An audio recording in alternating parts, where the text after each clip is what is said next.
Next gen நேயர்கள் அனைவருக்கும் வணக்கம். வாழ்க வாழ்க வாழ்க. நான் உங்கள் ஜோதிடர் ஓம் சக்தி ராஜா. ஓம் ஸ்ரீ ஸ்ரீங் சிவயவ சிவாவா சிவரூபிணியேவா. ஓம் சக்தி தாயே போற்றி. சர்வம் சக்திமயம். அகிலாண்ட கோடி பிரம்மாண்ட நாயகி உமையனுடைய அருளோடும் உங்களுடைய பேரன்பும் ஆதரவோடும் தட்சிணாயன காலத்தில் நம்ம என்னெல்லாம் பண்ணலாம், என்ன மாதிரி காரியங்கள் நாம் பண்ணணும் முதல்ல. ஏன்னா தட்சிணாயன புண்ணிய காலம் அப்படின்னு தான் சொல்லப்படுது, உத்ராயண புண்ணிய காலம் அப்படின்னு தான் சொல்லப்படுது. தட்சிணாயனம்னா என்ன, உத்ராயணம்னா என்ன அப்படின்ற ஒரு கான்செப்ட் வருது. அப்படின்னா ஏன்னா பல சித்தர் பெருமக்களும் ஞான பெருமக்களும் வாழ்வியல் அறிஞர்களும் வாழ்ந்து சென்றவர்களும் சொல்கின்ற விதிகளை தான் நம்ம இன்றளவும் பின்பற்றின்னு இருக்கோம். அதில் எந்த மாற்று கருத்துமே கிடையாது. அதனுடைய வடிவமைப்பு தான் வெவ்வேறு விதமாக நம்ம வடிவமைக்கிறமே கண்டி தத்துவங்கள் என்னமோ ஒன்று தான். இது நாள் வரைக்கும் அப்படி தான் நடந்துட்டு வருது. நாம் இதை மாற்றிட்டோம், அதை மாற்றிட்டோம், இப்படி செஞ்சிட்டோம், அப்படி செஞ்சிட்டோம்னு தான் சொல்லிட்டு இருக்குமே கண்டி, ஆனால் இங்கே எதையுமே மாற்றலை அப்படின்றது தான் நிசப்தமான உண்மை. ஆமாம், இந்த கிரகங்கள், இந்த கிரக பாவங்கள், கிரக காரத்துவங்கள், கிரக தசாபுத்திகள், இதெல்லாம் என்னென்ன பண்ணணுமோ அதெல்லாம் கரெக்டாக பண்ணிட்டு தான் இருக்கும். எப்பயுமே நாம் தான் ஏதாவது ஒரு விஷயத்தை போட்டு குழப்பின்னு கிடப்போம். அதனால் பயணத்தை தான் அயனம் அப்படின்னு சொல்கிறாங்க. இந்த சூரியனை மையமாக வைத்து சொல்லப்படக்கூடிய விஷயங்கள் தான் உத்ராயணம், தட்சிணாயனம். ஒரு ஜாதக விதியில் விதி, மதி, கதி அப்படின்னு தான் ஒரு பலன் நாம் எடுப்போம். முதல்ல பிறந்த நேரத்திற்குண்டான லக்ன புள்ளியை மையமாக எடுத்துட்டு சொல்லக்கூடிய விஷயந்தான் விதி. மதி சந்திரனை மையப்புள்ளியாக வைத்து லக்ன பாவகமாக சந்திரனை பாவித்து அந்த பாவகத்திலிருந்து அதற்குண்டான பலன்களை எடுக்கிறது தான் மதி அப்படின்னு நம்ம சொல்கிறோம். இதில் கதி, இது ரெண்டுத்துலேயுமே ஒரு ஜாதகம் புலப்படலை, நம்மளுக்கு ஒன்றும் பெருசாக தெரியல அப்படின்னா சரி, கதியாவது இருக்கா? அப்போ சூரியனை மையமாக வைத்து சொல்லக்கூடிய விஷயங்கள் தான். இன்றளவு மேலை நாடுகளில் சில சாஸ்திரங்கள் கடைபிடிக்கிறா அப்படின்னா சூரியன் தான் மையமாக வைக்கிறா. சூரிய பஞ்சாங்கம் அப்படின்னு தனித்துவமான ஒரு பஞ்சாங்கமே இருக்குது. அவங்க அந்த ஒவ்வொருக்கும் ஒவ்வொரு விதி கடைபிடிக்கிறான். அதனால் சூரிய சித்தாந்தத்தை வைத்து சொல்லப்படக்கூடிய பலன்கள் தான் இந்த உத்ராயணம், தட்சிணாயன காலங்கள் அப்படின்னு பண்ணுது. இது சயின்டிஃபிக்காக நம்ம பார்க்கணும் அப்படின்னா நம்ம எல்லாருமே படித்த படிப்பு தான். ஒரு பூமி உலோக மேப் இருக்கும், இந்தியாவினுடைய மேப் இருக்கும். அந்த மேப்பை சரி பாதியாக பிரிக்கிற மாதிரி பூமத்திய ரேகை அப்படின்னு சொல்லிட்டு போட்டு 0 டிகிரி இருக்கும். அதுக்கு பிறகு 28 டிகிரி கடகரேகையாகவும் 23 டிகிரி சாய்ந்த கோணங்கள் தீர்க்க ரேகையாகவும் இருக்கும். இந்த சயின்டிஃபிக்கை தான் இது வரைக்கும் அந்த பூமத்திய ரேகை எங்கெங்கெல்லாம் போகுதுன்னு மார்க்கிங்லாம் யாரும் பண்ணுறதா கிடையாது, சொல்கிறா அப்படின்னு. ஆனால் இதை சாஸ்திர வடிவில் நம்ம கொடுக்கக்கூடிய விஷயங்கள் என்ன அப்படின்னா, சூரியன் வடக்கு நோக்கி பயணிக்கக்கூடிய காலம் உத்ராயண காலமாகும். அப்போ அந்த வடக்கில் முடிந்து மறுபடியும் சூரியன் தென் திசை நோக்கி பயணிக்கும் காலம் இங்கே தட்சிணாயன காலமாக குறிப்பிடப்படுகிறது. சூரியன் உதிக்கும் திசை கிழக்கு, இதுதான் நம்ம சப்ஜெக்டில் படிக்கிறோம். நம்மளை நிற்க வச்சுட்டு நம்ம கையை 2 மேலே தூக்க சொல்லிவிட்டு, ஆமாம், பார்வை கிழக்கு, வடக்கு, தெற்கு அப்படின்னு 4 திசைகள்லேயும் நம்மளுக்கு ஸ்கூலில் ஆசிரியர் பெருமக்கள் சொல்லி கொடுத்துருக்காங்க. இதுதான் வழக்கம். அப்போ இது என்ன, தென் திசை நோக்கி சூரியன் பயணிக்குது, வடக்கு திசை நோக்கி பயணிக்குது அப்படின்னா, சூரியன் ஒரே இடத்துல தான் இருக்கா, பூமி தான் சுற்றுது. அப்போ நமக்கு பார்வையில் என்ன தெரியுதுன்னா, நாம் இங்கே பூமியில் இருக்கிறதுனால சூரியன் சுழற்சி ஆகிற மாதிரி நமக்கு அது தெரியுது. நாம் அறிவாற்றல் அறிஞர்கள், சித்தர் பெருமக்கள், நமக்கு முன்னாடி சொன்ன ஜோதிட வல்லுநர்கள் என்ன விதிகளை கடைபிடித்து வச்சுட்டு போயிருக்காளோ அதனுடைய சுவடுகளில் இருந்து தான் நாம் பிரதிபலிப்பு பளிச்சாகணும். ஏன்னா நாம் யாரும் போயிட்டு அதெல்லாம் உள்நோக்கம் ஆராய்ச்சி பண்ணுற அறிவாற்றல் இருக்குதா அப்படின்னா அதுக்கு சில ஞானங்கள் வேணும். அதனுடைய தத்துவங்களே பெரிய சப்ஜெக்ட். அதெல்லாம் நாம் அவங்க கொடுத்த ஒரு பாராயணத்தை பண்ணிட்டு தன்னுடைய வாழ்க்கையை ஒரு நல்ல வாழ்க்கையாக கொண்டு போகிறதுக்கு என்ன சூழலோ அதை தான் நாம் அடுத்த கட்ட நடவடிக்கை கொண்டு போகணும். ஆமாம், இல்லை நீ ஒரு ஆராய்ச்சியாளனாக தனி ஒரு அறிஞராக இருந்தால் அவங்க கண்டுபிடிச்ச கண்டுபிடிப்புலேருந்து புதிய கண்டுபிடிப்பு நீ கண்டுபிடிக்கிறதுக்கு உண்டான சாத்தியக்கூறு உனக்கு உண்டான ஞானங்கள் இருக்குன்னா நம்ம அதை முயற்சி செய்யலாம். சரியா? அப்படி இருந்தாலும் கடைசியில் அதுதான் சரி அப்படின்ற மாதிரி தான் நிற்கும். அதில் எந்த மாற்று கருத்தும் கிடையாது. இந்த உத்தராயண காலத்தான் பகல் மாதம் அப்படின்னு சொல்கிறார். தை மாதத்திலிருந்து மகர காலம் அப்படின்னு சொல்லப்படக்கூடிய மகர சந்திராந்தி அப்படின்னு சொல்லப்படக்கூடிய அந்த தை மாதத்திலிருந்து ஆனி மாதம் ஆக வரக்கூடிய அந்த 6 மாதமே பகல் மாதம் அப்படின்னு சொல்கிறார். இப்போ ஆடி மாதம் முதல்ல இருந்து தை மாதத்தினுடைய பிறக்கக்கூடிய மார்கழி 31 வரைக்குமே தட்சிணாயன காலங்கள் அப்படின்னு சொல்கிறார். இதுக்கு ஒரு விதி சொல்கிறார். தேவர்களுக்கு ஒரு நாள் தான் நம்மளுடைய ஒரு வருடம். அப்போ கலியுகத்தில் இந்த ஒரு வருட காலங்கள் என்பது தேவலோகத்தில் ஒரு பொழுது தான். அப்போ பகல் பொழுது இரவு பொழுது இந்த ஒரு நாள் தான் இந்த உத்தராயண தட்சிணாயன காலங்கள் அப்படின்னு சொல்கிறா. இதில் இந்த மத்திய பொழுது பார்த்தோம் அப்படின்னா உத்தராயணத்தில் சித்திரை மாதத்தையும் இரவில் இந்த தட்சிணாயனத்தில் ஐப்பசி மாதத்துலேயும் அந்த 0 டிகிரி 180 டிகிரி இது தேவர்களுக்கு சாப்பாட்டு நேரம் அப்படின்னு சில சூட்சமங்கள் சொல்லி வச்சுன்னு இருக்கா. ஏன்னா நமக்கு என்ன ஒரு டாபிக் அப்படின்னா எதையுமே மனிதன் எளிமையாக புரிந்து கொள்ளக்கூடிய சூழல் வடிவில் அவனுக்கு சொல்லி கொடுக்குறோம் அப்படின்னா அவன் மனதில் பதியும். அதனால் இந்த 0 டிகிரி 180 டிகிரின்றத சாப்பாட்டு வேலைன்னு சொல்லிட்டோம் அப்படின்னா அவனுக்கு நல்ல ஒரு அழுத்தமாக புரிஞ்சிடும். அப்போ இன்றளவுமே நம்ம தமிழர்கள் வளரக்கூடிய பிள்ளைகள் வளரக்கூடிய சூழ்நிலை எப்படி இருக்குது அப்படின்னா கதைகள் மூலமாக தான் சில விஷயங்கள் எல்லாம் விளக்குறான். ஸ்கூலில் வாத்தியார் கூட சில விளக்கத்தை சொல்லணும் அப்படின்னா சில கதைகளை சொல்லி விளக்கம் சொன்னாங்க அப்படின்னா கரெக்டாக புரிஞ்சுக்குவா புள்ள. அந்த மாதிரி தான் நம்ம ஒரு விஷயத்தை புரிஞ்சுக்கணும் அப்படின்னா சில விதிமுறைகளை ஆசிரியர்கள் குருமார்கள் பின்பற்றி இருக்கிறார்கள் அப்படி தான் சொல்லப்படுது. அப்படிப்பட்ட இந்த தட்சிணாயன காலங்கள் இரவு காலங்கள் அப்படின்னு பேர். அப்போ உத்தராயண காலத்தில் மனிதர்களிடையே பார்த்தோம் அப்படின்னா எதிர்ப்பு சக்திகள் அப்படின்னு சொல்லக்கூடிய உடலில் உள்ள இந்த உயிரணுக்கள் ஆற்றல்கள் எனர்ஜிகள் எல்லாமே பார்த்தோம் அப்படின்னா கொஞ்சம் எக்ஸ்ட்ரானரியாக இருக்கும் அப்படின்னு சொல்லப்படுது. இந்த தட்சிணாயன காலத்தில் மனிதர்களுக்கு ஏன்னா இந்த தட்சிணாயன காலம் ஆரம்பிக்கும் போது பார்த்தோம் அப்படின்னா மழைக்காலமும் இருக்காது, வெயில் காலமும் இருக்காது, குளிர்காலமும் இருக்காது. அது ஒரு மித தட்ப வெப்பநிலையாக இருக்கும்.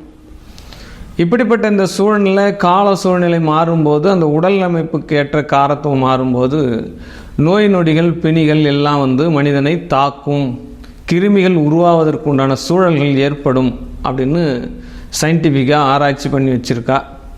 அதனால் அந்த உடல் எஃபெக்ட்லாம் தாங்கணும், எதிர்ப்பு சக்திகள் குறைவாக இருக்கும் அப்படின்னு சொல்லப்படுது. அந்த வரிசையில் இந்த தட்சிணாயனம் ஆரம்பிக்கும் போதே அதனால தான் ஆடி மாதத்தில் ஆரம்பிக்குது. அந்த எதிர்ப்பு சக்தியெல்லாம் உடல் தாங்கணுன்றதுக்காக தான் இந்த வரகு கம்பு கேவுரு கஞ்சி இந்த கூழ் இதெல்லாம் அந்த ஆரம்ப காலகட்டத்திலே அம்மன் மாதமாக ஆரம்பித்து நம்ம எல்லாமே அம்மனுக்கு கூழ் ஊற்றுறது கஞ்சி ஊற்றுறது இதெல்லாம் நடக்கும். அந்த உடலுக்கு ஊட்டச்சத்தான உணவு நம்ம சாப்பிடும்போது நோய் எதிர்ப்பு சக்தி அப்போவே நம்மளுக்கு வருது அப்படின்னு தான் சொல்லப்படுது. அதனால் இந்த தட்சிணாயன காலங்களில் வரக்கூடிய இந்த விசேஷத்தில் பூராவே நாம் ஐக்கியமாகணும் அப்படின்னு சொல்லப்படுது முதல்ல. ஏன்னா ஒவ்வொரு காரியத்துக்கும் ஒவ்வொரு காரணம் உண்டு, காரியம் இல்லாத எந்த ஒரு காரணமும் கிடையாது அப்படின்ற விஷயத்தை முதல்ல நம்ம தெரிஞ்சுக்கணும். இந்த தட்சிணாயன 6 மாத காலங்களும், அதற்கு முன்னாடி ஆதி காலத்தில் என்ன பண்ணியிருக்கா அப்படின்னா, இது இறைவனுக்கு செய்யப்படும் தொண்டுகள் அப்படின்ற ஒரு வடிவமைப்பை பிரித்து வச்சிருக்கா. இந்த தட்சிணாயன காலங்கள் முழுவதுமே இறைவனுக்காக நீங்கள் தொண்டு செய்ய வேண்டும். மனிதன் மக்களுக்கு மக்களாகவே நீங்கள் தொண்டு செய்து கொள்ள வேண்டும். அப்போ உங்களுடைய ஆற்றலை வளப்படுத்தி கொள்ள வேண்டும். இதுக்கு தான் இந்த தட்சிணாயனமே உருவாகியிருக்கு. உத்தராயண காலத்தில் இங்கு ஏற்படக்கூடிய இந்த வடிவங்கள், ஆற்றல்கள், சக்திகள், எனர்ஜிகள் இதெல்லாம் பிரதிபலித்து உங்களுக்காக நீங்கள் இந்த உத்தராயணத்தை செயல்படுத்தி கொள்ளுங்கள்.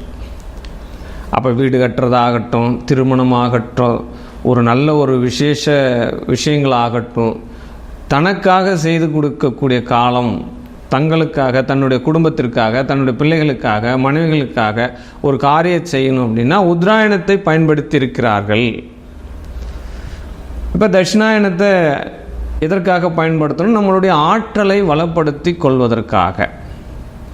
ஆதி காலத்தில் யாராவது ஒருத்தர் சொல்லுவாள், நம்ம கதையில் படிச்சிருப்போம், முனிவர்கள் போயிட்டு 1000 ஆண்டுகள் தவம் புரிந்தார்கள், காட்டில் போயிட்டு 1000 ஆண்டுகள் தவம் புரிந்தார்கள், ஊசி முனையில் நின்று கொண்டு தவம் புரிந்தார்கள், ஒற்றை காலில் நின்று கொண்டு தவம் புரிந்தார்கள். இதெல்லாம் நம்ம என்னைக்காவது கண்களால் பார்த்துருக்குமானா அதுக்கெல்லாம் காரணம் கிடையாது. அந்த நிலை நம்ம உணர்ந்தால் மட்டுமே அந்த ஒரு விஷயத்துக்கு நம்ம போக முடியும். அதற்காக அதெல்லாம் நடக்கலை அப்படின்றதெல்லாம் நம்ம சாத்தியக்கூறு கிடையாது. அதற்குண்டான வரலாற்று சுவடுகள் இன்றளவும் இருக்கிறது. அதற்கான அடையாளங்களும் அங்கங்கே இருக்கப்படுகின்றன என்றுதான் நிசப்தமான ஒரு உண்மை. ஆமாம், அப்படிப்பட்ட அந்த சூழ்நிலையில் இந்த தட்சிணாயன காலங்களில் நம்மளுடைய எனர்ஜி, நம்மளுடைய சக்தி, அப்போ ஒருமித்த கருத்து, ஒன்றோடு ஒன்றாக இணைந்து, கூட்டாக இணைந்து, மக்களோடு மக்களாக இணைந்து, அங்கங்கே நிறைய குழுமங்கள், ஒரு கை தட்டினால் ஓசை இல்லை, ஆனால் பல கை தட்டினால் பலமான யோசனை, அப்போ ஓசை வருது.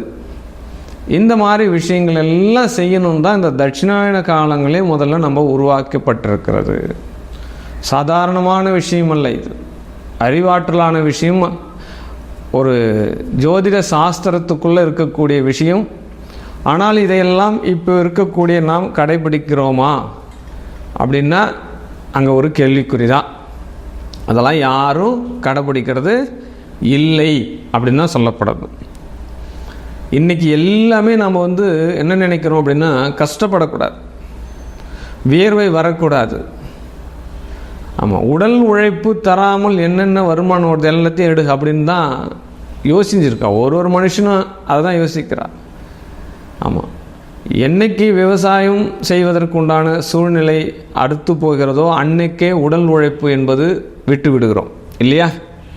ஆமாம், விவசாயி என்ன பண்ணுவான்? காலையில் பிரம்ம முகூர்த்தத்தில் எழுந்திருப்பான். முழிக்கப்படும் கண் விழிப்பே பார்த்தோம் அப்படின்னா அவனுடைய வயல்வெளிகளில் கண் முழிப்பான்.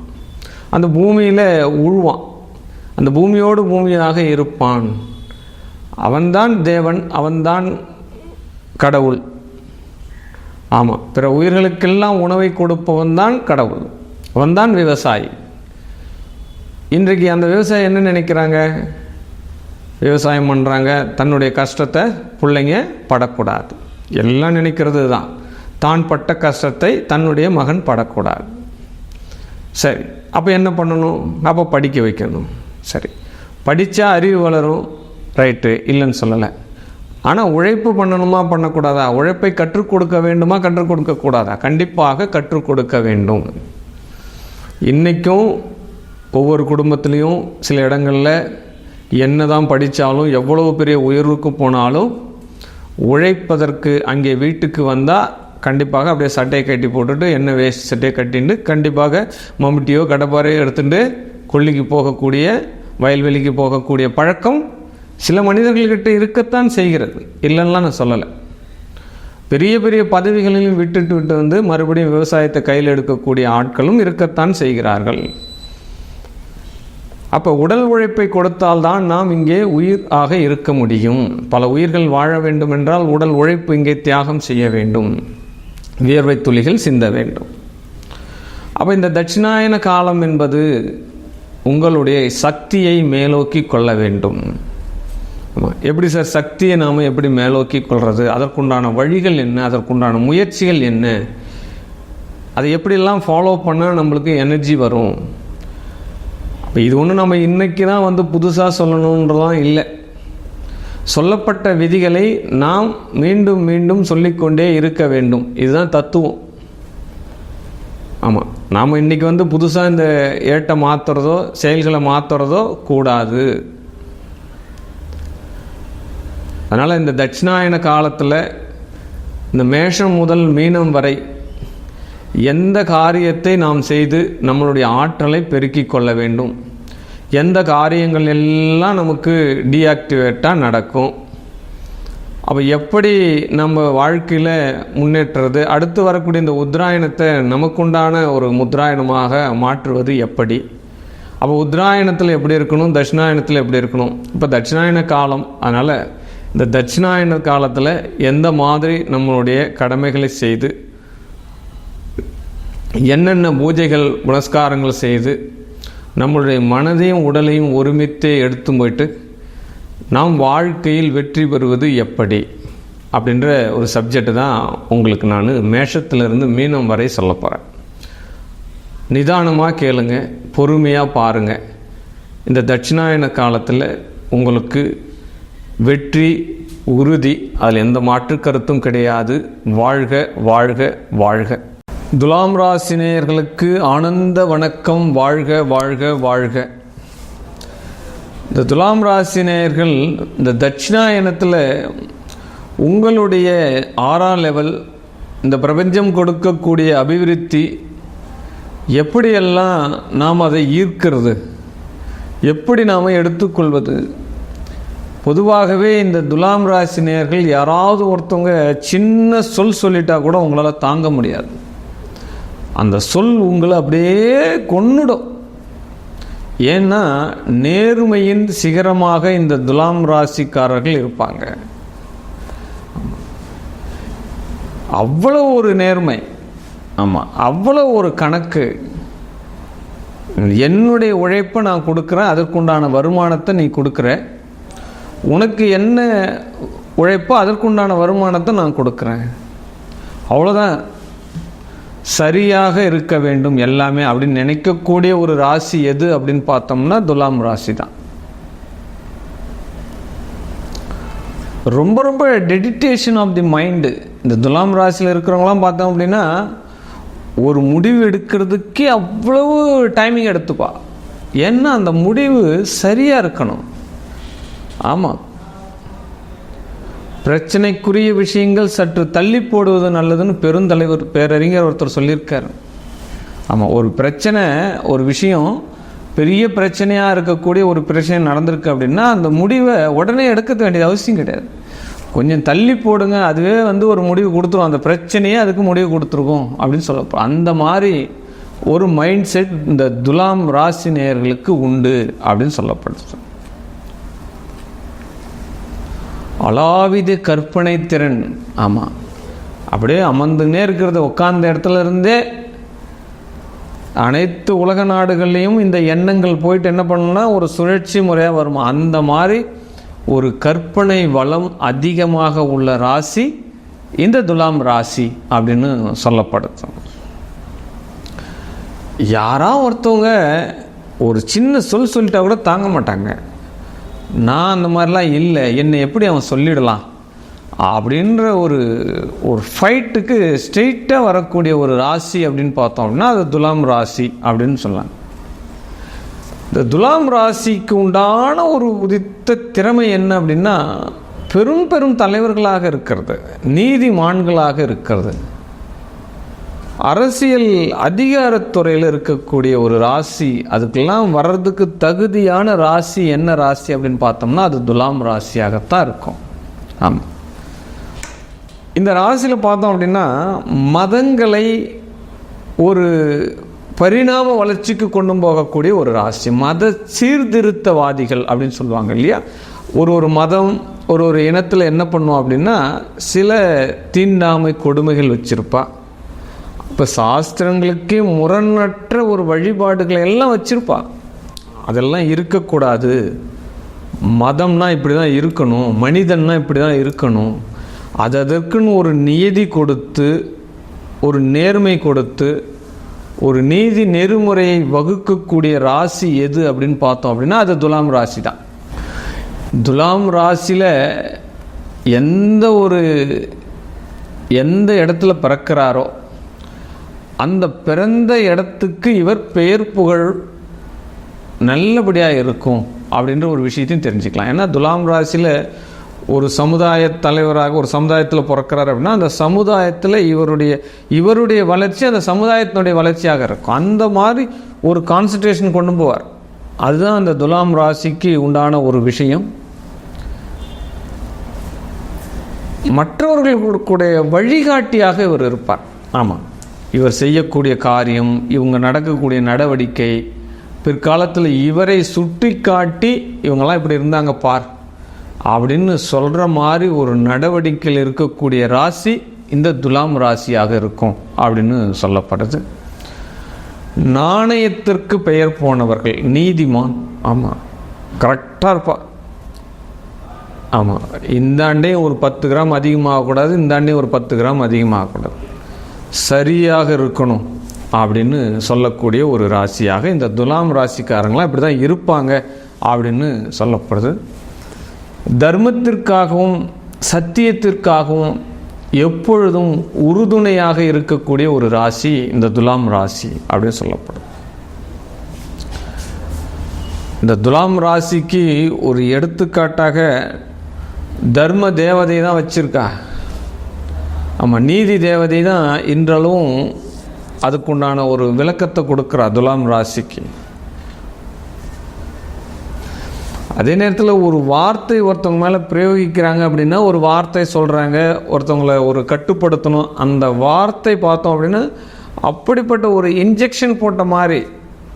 ஆமாம், ரொம்ப அலாவித வார்த்தையும் பேசாமல் அவங்க திருந்துறதுக்கு உண்டான வார்த்தை சுடு சொற்கள் அப்படின்னு சொல்லுவாங்க. அந்த வார்த்தைக்கு தமிழில் என்ன சொல்லுவாங்க அப்படின்னா சுடு சொற்கள். அந்த மாதிரி ஒரு வார்த்தையை உபயோகிப்பாங்க. அவங்களால அதுக்கு திருப்பி பேசவே முடியாது. அந்த மாதிரி ஒரு வார்த்தையை உபயோகிப்பாங்க. இதெல்லாம் இந்த துலாம் ராசிக்கு உண்டான ஒரு மகத்துவம் அப்படின்னு சொல்லப்படுது. சகோதர சகோதரிகள்லாம் ஒற்றுமையாக ஏற்படுத்திடுறோம். எல்லாரும் நல்லா இருக்கணும், எல்லாம் ஒத்துமையாக இருக்கணும், எல்லாம் ஹோப்பாக இருக்கணும், கூட்டு ஃபேமிலியாக இருக்கணும். அப்போ ஒரு கூட்டு ஃபேமிலிக்கு தத்துவமே இந்த துலாம் ராசி நேயர்கள் தான் அப்படின்னு சொல்லப்படுது. என்னதான் நம்ம பேரில் சொத்து சுகம் எல்லாம் வீடு மனை இருந்தாலும் அதை நாம் அனுபவிக்கும் போது இல்லாத சுகம் தன்னை சார்ந்தவர்கள் அனுபவிக்கும் போது அந்த சுகத்தை மகிழ்விக்கக்கூடிய, அதை மகிழ்ந்து அனுபவிக்கக்கூடிய ஒரு ராசியாக இந்த துலாம் ராசி எடுத்துக்கலாம். ஆமாம், அப்படிப்பட்ட ஒரு ராசி தான். மற்றவருடைய சந்தோஷத்தில் தன்னுடைய சந்தோஷத்தை எடுத்துக்குவார். ஆமாம், வேதம் பைபிள் என்ன சொல்லுது அப்படின்னா, பிற ஆன்மாக்களை எப்பொழுது நீ சந்தோஷப்படுத்துகிறாயோ அப்பொழுதுதான் உன்னுடைய சந்தோஷம் அடையும், உன் உள்ளம் சந்தோஷம் அடையும் அப்படின்னு பைபிளில் சொல்லுது. எல்லா மதமும் பிறருடைய சந்தோஷத்தை வச்சிருந்தா நமக்கு சந்தோஷம் கிடைக்குன்ற ஒரு சின்ன வரியை தான் மிங்கிள் ஆக்குது. இந்த துலாம் ராசி நேயர்கள் எல்லாம் கொஞ்சம் அப்படியே ஓரளவு கொஞ்சம் ஏஜ் பர்சனாக ஆயிடுச்சு அப்படின்னா, இந்த கணவன் மனைவி 2 பேரும் சேர்ந்து என்ன பண்ணுவாங்க அப்படின்னா 108 திவ்ய ஸ்தலம் போகலாமா, அப்போ தீர்த்த யாத்திரை போகலாமா, காசி யாத்திரை போகலாமா. அப்போ இந்த மாதிரி ஒரு கணவன் மனைவி 2 பேருமே ஒரு சாஸ்திர ஞான அறிவோடு சேர்ந்து அப்போ கோயில் குளம் தீர்த்த யாத்திரை உலக சுற்றுலா இதெல்லாம் செய்யக்கூடிய ராசியாக இந்த துலாம் ராசிக்கு அப்படிப்பட்ட ஒரு துணை வந்துடுவா. அது பிற்காலத்தில் ஏஜ் பர்சன் ஆகும்போது இந்த நிலைமை அவங்களுக்கு வந்துடும். இந்த மாதிரி அவள் இப்படி இருப்பாள். பிள்ளைங்கள்லாம் வேலைக்கு போவா, பிள்ளைங்கள்லாம் வீட்டில் இருப்பா, நீங்கள் எல்லாம் சௌக்கியமாக இருக்குப்பா, நானும் அப்பாவும் போயிட்டு காசி வரைக்கும் போயிட்டு வரோம், 2 பேரும் கிளம்பி போயிட்டு ஒரு 10-15 நாள் தீர்த்த யாத்திரையெல்லாம் பண்ணிட்டு அங்கே இருக்கக்கூடிய தெய்வ அனுஷ்டானத்தை எல்லாம் பண்ணிவிட்டு அங்கே இருக்கிற தீர்த்தத்தை தந்து குடும்பத்தில் எல்லாம் நல்லா இருக்கணும்னு சொல்லுவாள். இது துலாம் ராசிக்கு உண்டான ஒரு மகத்துவமான ஒரு விஷயம். இதெல்லாம் அவ்வளோ பெரிய பாசிட்டிவ்லாம் இருக்குது துலாம் ராசியில். எந்த துறையில் போனாலும் அந்த துறை வெற்றி பெற வேண்டும்னு அயராது உழைப்பா. அதுதான் அவளுக்கு உண்டான ஒரு விஷயம். ஆமாம், இவங்ககிட்ட ஒரு காழ்ப்புணர்ச்சி இருக்கார் சார். ஈகோ மனப்பான்மை இருக்காது. ஆமாம், இதில் என்ன ஒரு விஷயம் என்னென்னா, இந்த துலாம் ராசிக்கு அவங்களுடைய உடல் தன்மை தான் அவங்களுக்கு ஆப்போசிட்டாக அமையும். ஆமாம், எங்கே மைனஸ்ன்ற விஷயத்தை முதல்ல நம்ம தெரிஞ்சுக்கணும். ஏதாவது ஒரு மருந்து ரெமெடி கிடைக்காத அளவுக்கு ஒரு விஷயத்துக்குள்ளே போயிடுவோம். அதுதான் ஒரு விஷயமே. அங்கே மேக்சிமம் துலாம் ராசிக்காரர்கள் தன்னுடைய வாழ்நாளில் எவ்வளோ சந்தோஷமாக, நீதியாகவும், நேர்மையாகவும், மக்களோடு மக்களாகவும், மக்களுக்காகவும், பிறர் நலனுக்காகவும், சுயநலம் இல்லாமல் இப்படியெல்லாம் வாழக்கூடிய இந்த துலாம் ராசி நேயர்களுக்கு தன்னுடைய உடல் ஏதோ ஒரு இடத்துல இங்கே ஒரு கேள்விக்குறியாக்குறா. அப்படி தான் இந்த கிரகங்கள் இதை தான் செய்யுது. ஒரு 60% மேலே. அப்போ தன்னுடைய சுய ஆரோக்கியம் மேலோங்கணும். இப்போ துலாம் ராசியினுடைய ப்ரேயர்லாம் இந்த தட்சிணாயன காலத்தில் என்ன இருக்கணும் அப்படின்னா, எல்லாமே உங்களுக்கு கிடைச்சிரும்.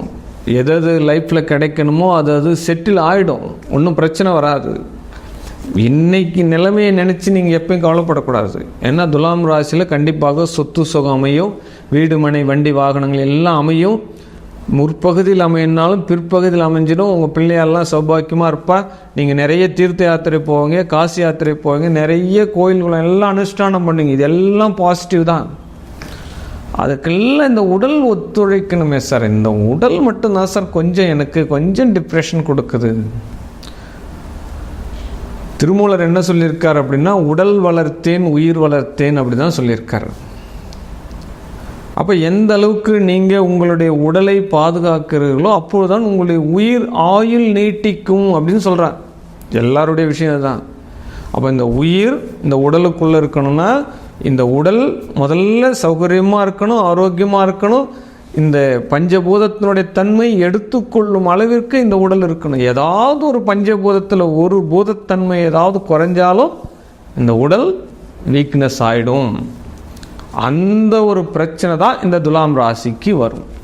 ஆமாம், அப்போ இந்த தட்சிணாயன காலத்தில் நடக்கக்கூடிய நிகழ்வுகள், நடக்கக்கூடிய பூஜை புனஸ்காரங்கள், அப்போ என்னென்ன காலத்தில் என்னென்ன நோன்பு நோக்கிறாளோ, எப்போ விரதம் இருக்கிறாளோ, அப்போ வரக்கூடிய விசேஷங்கள் என்ன, அந்த வைகுண்ட ஏகாதசியில் நம்ம என்ன பண்ணணும், மார்கழி மாதத்தில் வரக்கூடிய அந்த பஜனில் என்ன பண்ணணும், அப்போ இந்த கார்த்திகை தீப மாதம் ஒளி மிகுந்த மாதமாக இந்த கார்த்திகை இந்த கார்த்திகையினுடைய நோன்பு நம்ம எப்படி இருக்கணும்,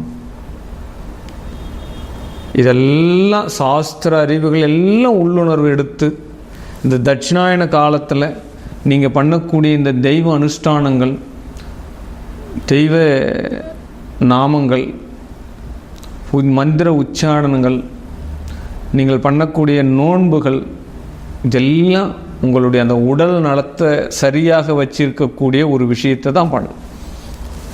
இதுக்கு தான் இந்த உத்தராயணம் தட்சிணாயணம்ன்றதே பிரிச்சா. அப்போ இந்த தட்சிணாயனம் என்பது இறை அருளை பெறக்கூடிய ஒரு காலம் அப்படின்னு சொல்லப்படுது. கடகத்திலிருந்து சூரியன் தனுசு முடிய பயணிக்கக்கூடிய காலம் இந்த தட்சிணாயனம். அப்போ கடகத்திலிருந்து தனுசில் யாருக்கெல்லாம் சூரியன் இருக்கோ அவங்களாம் தட்சிணாயனத்தில் பிறந்தவங்கன்னு பேர். அப்போ தட்சிணாயனத்தில் பிறந்தவங்க இன்னும் ரொம்ப அதீத ஈடுபாடாக இந்த தெய்வ அனுஷ்டானம் பண்ணணும். அப்போ இந்த துலாம் ராசினியர்கள் தன்னுடைய உடல் நலத்தை முதல்ல பாதுகாக்கிறதுக்காக வேண்டிதான் இந்த தட்சிணாயனத்தில் இறைவருளும் திருவருளும் உங்களுக்கு கிடைக்கப் போகின்றது. இதை எந்த அளவுக்கு எடுத்துக்கிறீங்கன்றதுக்கு தான் இந்த தட்சிணாயன காலம். அதனால் வரக்கூடிய அத்தனை விசேஷங்களினுடைய மகத்துவம் அறிஞ்சு ஒரு விசேஷத்துக்கும் என்னென்ன எப்படி பூஜை புனஸ்காரம் பண்ணுறத நம்ம வீடியோ தனித்தனியாக போட்டுக்கலாம்.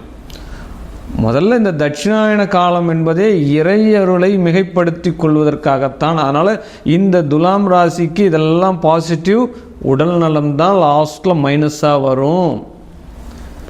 அப்போ எல்லா சுகங்களும் கிடைக்கப்பட்ட இந்த ராசிக்காரர்கள் அதை அனுபவிப்பதற்கு உடல் வேண்டுமா வேண்டாமா?